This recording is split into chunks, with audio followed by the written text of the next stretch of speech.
So continue చేయండి. ఈ సినిమాను ఉపయోగించుకొని పవన్ కళ్యాణ్ ఏం చేస్తున్నాడు, దాన్ని కూడా మార్చడానికి ట్రై చేసి మొత్తం ఒక ప్రోగ్రామ్ ఇచ్చాడు పవన్ కళ్యాణ్ అందరికి. మన నిన్న కూడా చెప్పుకున్నాం, నాదెండ్ల మనోహర్ ఆడియో లీక్. అంటే అది వాస్తవం కూడా. అంటే ఈ సినిమాని తాము భుజాల మీద వేసుకుని ఆ సినిమాని హిట్ చేసే కార్యక్రమం జనసేన నాయకులు తీసుకున్నారు. అందువల్ల నిన్న కూడా కొద్దిగా ఒక 10 crore దగ్గర క్రాస్ అయింది కలెక్షన్ మొన్నటి కంటే. అంటే వీళ్ళ వల్లనే అది క్రాస్ అయింది తప్ప కామన్ పీపుల్ వెళ్ళడం వల్ల అయితే కాదు. సో కామన్ పీపుల్ వెళ్ళుంటే ఇది ఇంకా పెద్ద ఎత్తున రావాలి, అంత లేదు. వాళ్ళు షోలు వేయడం, ప్రత్యేక షోలు వేయడం, ఉచిత ప్రదర్శన చేయడం, ఇవన్నీ చూస్తారు. సరే, అది పక్కన పెడితే ఇప్పుడు ఏంటంటే ప్రధానంగా ఈ సినిమాలో గత కొంతకాలంగా పవన్ కళ్యాణ్ ఏంటంటే కంప్లీట్ యూటర్న్ తీసుకున్నాడు. ఒకప్పుడు చెగువేర కమ్యూనిస్టుల నాదాసం అనే దగ్గర నుంచి అప్పట్లయితే మాస్టర్ జీతో తిరిగేవాడు. అప్పుడు పవన్ కళ్యాణ్ ప్రజారాజ్యం పీరియడ్ లో మాస్టర్ జీ, గద్దరు, వీళ్ళ అంటే లెఫ్ట్ ఓరియంటెడ్ ఉండేది.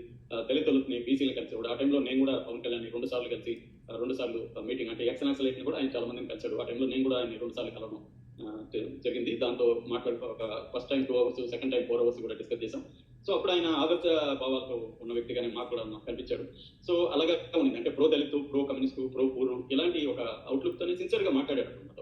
సో తర్వాత ఆయన జర్నీ చూస్తే అక్కడ నుంచి ఆయన కంప్లీట్ గా ఎక్స్ట్రీమ్, అంటే చెగువేర దగ్గర నుంచి సనాతన దీంట్లోకి వెళ్ళిపోయి ఒక రకమైన యాంటీ ముస్లిం దీంట్లోకి వెళ్ళిపోయి బీజేపీ వాళ్ళ కంటే కూడా ఎక్స్ట్రీమ్ గా మాట్లాడటం. మొన్న చూసాము మురుగా టెంపుల్ మధురైలో కొండలో మురుగా టెంపుల్ దర్గా ఉంటాయి. అది ఆల్రెడీ కోర్టు కేసులు అవన్నీ ఉన్నాయి. అక్కడికి వెళ్ళి అక్కడ హిందుత్వాన్ని రెచ్చగొట్టి ట్రై చేశాడు. ఇక్కడ కూడా సనాతన ధర్మం అని చెప్పి లడ్డు విషయంలో కూడా 11 రోజుల ప్రాయశ్చిత్త దీక్ష చేయడం. అక్కడ నుంచి ఇంకా ఆయన ముస్లింలకు యాంటీగా మాట్లాడడం, పాకిస్తాన్ లో హిందువుల మీద దాడులు, బంగ్లాదేశ్ లో హిందువుల దాడులు ఖండించడం, ఇక్కడ ఆంధ్రప్రదేశ్ లో ఏం జరిగినా మాత్రం నోరు తెరవడు అన్న ఒక ఇదైతే వచ్చింది. అయితే ఈ సినిమాకి వచ్చేసరికి కంప్లీట్ గా క్రిస్టియన్ పక్కన పెట్టేసి కంప్లీట్ గా ఇది ఒక ముస్లిం రాజుని విలన్ గా చూపించి 17th century ఔరంగజేబుని విలన్ గా, అతనికి ఏమి పని పాటే ఉండదు అనమాట. 24 hours హిందువుల్ని హింసిస్తానే ఉంటాడు. ఇది దానికి ఆధారాలు లేవు, చరిత్ర తెలియదా ఇతనికి? తెలుసు, తెలియడం పెద్ద విషయం కాదు, ఏ పుస్తకం చదివినా తెలుస్తుంది. రీసెంట్ గా కూడా ఆడ్రీ ట్రస్టీ అనే ఒక ఆవిడ అద్భుతమైన బుక్ రాసింది. అట్లా ఉన్నాయి పుస్తకాలు, కానీ ఆయన డిసైడ్ అయిపోయాడు. ఎందుకంటే సో ఇది నేను చెప్తాను, తర్వాత మూవీలో కంటిన్యూ అవుదాము. యాక్చువల్గా ఈ విషయంలో ఈయన చెప్పింది ఏంటంటే, చెప్పాను కదా ఈయన అడవిలో అన్నగా ఉన్నారని. ఆ వర్డ్ నాకు సోషల్, అంటే ఆయన ఉన్నారు కాబట్టి ఆయన యూజ్ చేయొచ్చేమో, కానీ సోషల్ మీడియాలో పర్టికులర్ వర్డ్ యూజ్ చేయొచ్చా లేదా అనేది I don't know. So I don't want mention. ఈయన అడవిలో కొన్ని రోజులు పోరాటం చేశారు. సో అప్పుడే కలిశారంట పవన్ కళ్యాణ్ గారిని. అప్పుడు చాలా రీజనబుల్గా మాట్లాడారంటే, ఎందుకంటే because he was being a leftist, pro Dalit, pro poor ఉన్నారు కాబట్టి అప్పుడు ఆయన చాలా సిన్సియర్గా ఈయనకి అనిపించింది. ఎందుకంటే అనిపించిందని అనాలి, ఎందుకంటే ఈయనకి నచ్చిన విధంగా మాట్లాడితే ఆయన సిన్సియర్. ఈయన నచ్చకపోతే ఇప్పుడు సనాతన వైపు వచ్చారు కాబట్టి హీస్ నాట్ సిన్సియర్. సనాతనలో అన్న pro rich, pro attitude, anti Dalit ఇలాగ ఏమైనా ఉందండి సనాతనాల్లో? అంటే ఇక్కడ చాలామందికి కన్ఫ్యూజన్ ఉన్నట్టుంది. కొంతమంది నేను చూస్తూ ఉంటాను, అబ్జర్వ్ చేస్తున్నప్పుడు హిందూయిజం గురించి మాట్లాడితే బ్రాహ్మిన్స్ అన్టచబిలిటీ, వాళ్ళు పంచములను దూరం పెట్టారు, వాళ్ళని శూద్రులు అంటారు, వాళ్ళు క్షత్రియులు అంటారు. There are like divisions. ఆ డివిజన్స్ కూడా చాలామందికి తెలియదు. వీళ్ళ హిందూయిజం అంటే వీళ్ళకి పగ బ్రాహ్మిన్స్ మీద, ఆర్ వీళ్ళకి హిందూయిజం అంటే ఓన్లీ బ్రాహ్మిన్సే హిందువులు అని అన్న అభిప్రాయం ఉందా? ఇప్పుడు దళితులు కూడా హిందువులే అండి మీకు, అంటే తెలిస్తే దళితులు కూడా హిందువులే. అండ్ క్షత్రియ, శూద్రులు ఇవన్నీ అంటారా, అవి వాళ్ళ చేసే అప్పట్లో చేసే వృత్తుల మీద ఆధారపడదు. ఇప్పుడు ఫర్ ఎగ్జాంపుల్ కృష్ణదేవరాయలది ఏ క్యాస్ట్ అని పెడతారు మీరు? ఆయన క్షత్రియుడు, రైట్? క్షత్రియుడు అంటే రాజుల క్యాస్ట్ ఒకటే రాజులు కాదు. అలా డాక్టర్స్కి ఒకటి, అంటే అప్పట్లో వైద్యం కూడా బ్రాహ్మిన్స్ చేసేవారు. అలా అని తర్వాత ఫర్దర్గా వైద్యం చేయించే వాళ్ళందరూ బ్రాహ్మిన్స్ ఉన్నారా? లేదు కదా. అలాగే అప్పట్లో వేదాలు ఇవన్నీ వాళ్ళే నేర్చుకునేవారు బ్రాహ్మిన్స్. సో దేవర్ సెయింగ్ లైక్ బ్రాహ్మిన్స్ అని. ఇప్పుడు బ్రహ్మత్వం ఉన్న ఎవరైనా బ్రాహ్మిన్ అండి, అది బ్రాహ్మణులు కూడా ఒప్పుకునే, అంటే రియల్గా ఎవరైతే బ్రహ్మత్వాన్ని క్యారీ చేస్తున్నారో బ్రాహ్మణులు అందరూ ఒప్పుకునే విషయం ఏంటంటే, బ్రహ్మత్వం ఉన్నవాళ్ళు బ్రాహ్మిన్. రాజ్యాన్ని పాలించి క్షాత్రం కలిగినోడు క్షత్రియుడు. వేరే వృత్తులు ఎవరు చేసినా, అంటే ఇప్పుడు బంగారం చేసే వాళ్ళు ఇలాంటి రకరకాల వృత్తులు ఎవరైతే చేశారో వాళ్ళు శూద్రులు. ఇలాగా డివిజన్స్ ఉన్నాయి అంతే. ఒకవేళ మీకు ఐ డోంట్ లైక్ ఇదర్ పంచములు అని అంటరాని వాళ్ళని దూరంగా పెట్టడం అనేది నాకు ఇష్టం లేదు. అలా అని ఎవరో చెప్పారు బ్రాహ్మిన్స్ అసలు ఎవరిని పిలవరు పార్టీలకి, బ్రాహ్మిన్స్ అనేవాళ్ళు అందరూ అలా ఉండరండి. కొంతమంది ఉంటారు. చాదస్తం అని అన్ని కులాల్లోనూ ఉంటుంది, అన్ని రిలీజియస్లోనూ ఉంటుంది. చాదస్తం అనేది ఇంక మనం అది మార్చలేము.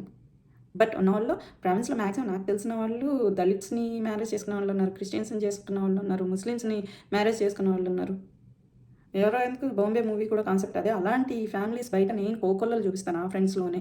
ముస్లిం అబ్బాయిలు, హిందూ అమ్మాయిల్ని ముస్లిం అబ్బాయిలు చేసుకున్న వాళ్ళని నేను చూపిస్తాను వితౌట్ చేంజింగ్ ద రిలీజియన్.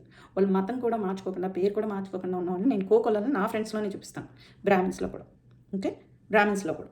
అలా అని వాళ్ళు హ్యాపీగా లేరు అంటే హ్యాపీగా ఉన్నారు, చాలామంది ఉన్నారు.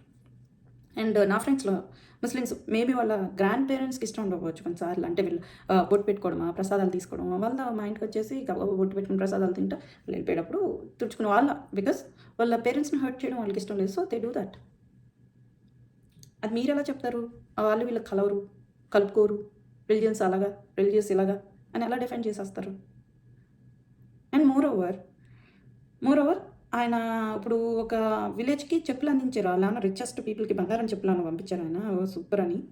మరి వాళ్ళు పూర్ కదా, పూరే కదా, మరి ఇప్పుడు చెప్పేది వాళ్ళకి రోడ్ వేయించారు, 5 మైళ్ళు కష్టపడి వాళ్ళు వాటర్ తెచ్చుకుంటున్నారని వాళ్ళకి ఎలక్షన్స్ ముందు ప్రామిస్ చేసి వాళ్ళకి వేశారు రోడ్లు, కొన్ని ఏజెన్సీ ఏరియాలో కూడా వేశారు. అండ్ రీసెంట్గా మామిడిపల్లి పంపించారు. ఇవన్నీ చేసేది పవన్ కళ్యాణ్ గారు కదా. మీరు చెప్పినట్టు అంటే ఏంటంటే లెఫ్టిస్ట్ అయితే లెఫ్టిస్ట్గానే ఉండాలి, రైటిస్ట్ అయితే రైటిస్ట్గానే ఉండాలి, కానీ ఇద్దరిలో క్యారెక్టర్స్ మంచి ఉండి థర్డ్ క్యారెక్టర్గా ఆయన ఎవాల్యూ అవ్వకూడదు అనేది మీ ఉద్దేశం కదా. ఎవాల్వ్ అవ్వకూడదు అలా, థర్డ్ పర్సన్గా ఆయన ఎవాల్వ్ అవ్వకూడదు. ఫర్ ఎగ్జాంపుల్ నాకు అల్లూరి సీతారామరాజు గారు ఇష్టం, మహాత్మా గాంధీ ఇష్టం, గాడ్సే గారు కూడా ఇష్టం. గాడ్సే గారు ఒకే ఒక్క విషయంలో నాకు ఇష్టం లేదంటే, నాకు చిన్నప్పటి నుంచి నేను చదువుతున్నది అదొక పెద్ద విలన్గా పోర్ట్రే చేశారు కాబట్టి ఆయన గాడ్సే అన్నది విలన్గానే తెలుసుకున్న రోజులు. But when I read the history, ఆయన కూడా he is freedom fighter, we have to accept that. అలానే నేను ఇప్పుడు గాడ్సే గారు ఇష్టము అన్నానని చాలామంది ఇప్పుడు అంటే కొంతమంది ప్రోగా గాడ్సే గారికి ఇష్టమైన గాంధీ గారు పడరు.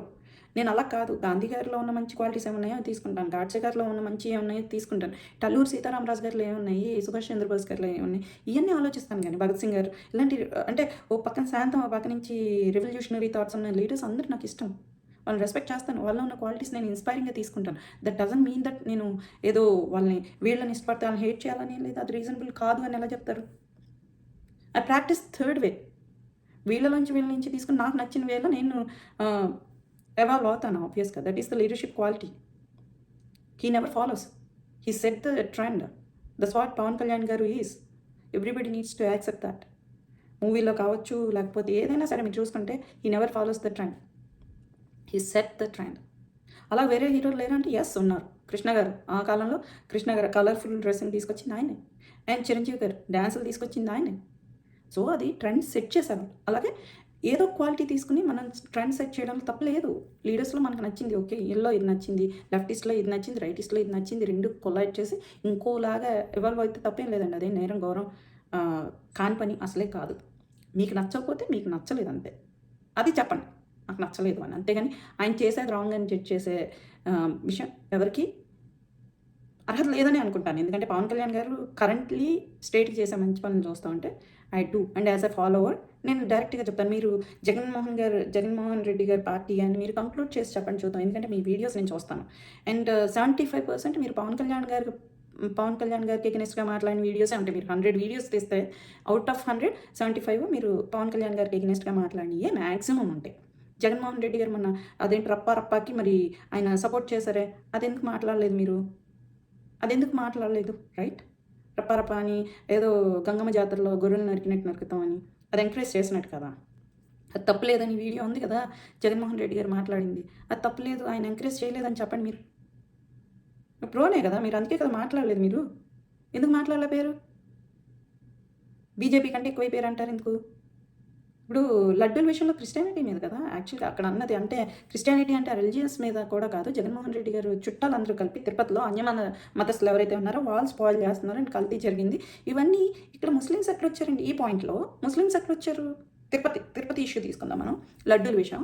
అక్కడ ముస్లిమ్స్ ఎక్కడ వచ్చారు? ఎవరు తప్పు చేస్తే వాళ్ళు అన్నారు, అంతేగాని పర్టికులర్ వీళ్ళు అని చెప్పలేదు. అక్కడ ఆయన చెప్పింది ఏంటంటే మనం క్రిస్టియన్ మిషన్స్లో వాళ్ళ డబ్బుని వాళ్ళే వినియోగించుకుంటున్నారు. ముస్లిం దర్గాస్ కావచ్చు, లేకపోతే వాళ్ళకి ఏవైతే ఫండింగ్ ఉందో వాళ్ళే యూజ్ చేసుకుంటున్నారు. వాళ్ళకి ఇండివిజువల్ రైట్స్ ఉన్నాయి వాళ్ళ రిలీజియన్ని ఫాలో అవ్వడానికి, కానీ వాళ్ళ టెంపుల్స్ అంటే చర్చ్లు, మసీదులు ఇవన్నీ మెయింటైన్ చేయడానికి వాళ్ళ ఓన్ ఫండింగ్ ఉంది, ఓన్లీ హిందూస్కి లేదు అని చెప్పారు. అది ట్రూత్ కదా. గవర్నమెంట్ ఎందుకంటే దేవాదాయ శాఖలో ఉండి రూల్ చేస్తుంది, దేవులది మరి అది ఇండివిజువల్ సెపరేట్ వింగ్ ఉండాలి కదా. హిందువులది వాళ్ళే మెయింటైన్ చేసుకునేలాగా ఉండాలి కదా, ధర్మకర్తలు ఉండి వాళ్ళు మెయింటైన్ చేసేలా ఉండాలి కదా. మరి అది ఎందుకు ఉండట్లేదు? అది మాత్రం గవర్నమెంట్ రూల్ చేయాలని ఎందుకు అనుకుంటున్నారు? అది కదా మాట్లాడింది పవన్ కళ్యాణ్ గారు. అది దాచేసి ఇలా అన్నారు, వాళ్ళని అలా చేశారు, ఇలా చేశారని ఎందుకని మాట్లాడుతున్నారు మీరు? అండ్ అక్కడికి కూడా వెళ్ళినప్పుడు స్టాలిన్ గారికి కౌంటర్ ఇచ్చారు గానీ, ఐ డోంట్ థింక్ లైక్ అది ఓన్లీ ముస్లింకి ఎగనెస్ట్‌గా అంటే ఈ సినిమా తీసినందుకు ఇప్పుడు ప్రస్తుతానికి ఏదోలాగా రచ్చ చెయ్యాలి కాబట్టి మీరు అవతలోళ్ళని ప్రొవోక్ చేస్తున్నట్టు అనిపిస్తుంది గానీ, నాకు తెలిసి ఏ ముస్లిమ్స్‌కి అది ఎగనెస్ట్‌గా అనిపించలేదని నేను అనుకుంటున్నాను. ఎందుకంటే నేను మాట్లాడినంత వరకు మాత్రం నేను నా ఫ్రెండ్స్‌తో వెళ్ళాను నిన్న. అందులో ఔట్ ఆఫ్ 6, 7 పీపుల్ ముస్లిమ్సే నాతో వచ్చినోళ్ళు. They liked the movie. So, ఏం చెప్తారు మీరు? వాళ్ళకి నచ్చింది. వాళ్ళకేం ప్రాబ్లమ్ లేదు. బానే తీశారు. ఇట్స్ మూవీ అంతే. ఆళ్ళు చూసింది అక్కడ. And they felt very bad. అది టాక్స్ కట్టమని ఆ పైసలు తీసుకుంటే అక్కడ వాళ్ళు కూడా ఆ ముస్లిం లేడీస్ ఎవరైతే ఫీల్ అయ్యారో అలాగే ఫీల్ అయ్యారు. It's too rude at the time అని. దానికి మీరేం చెప్తారు? కదా!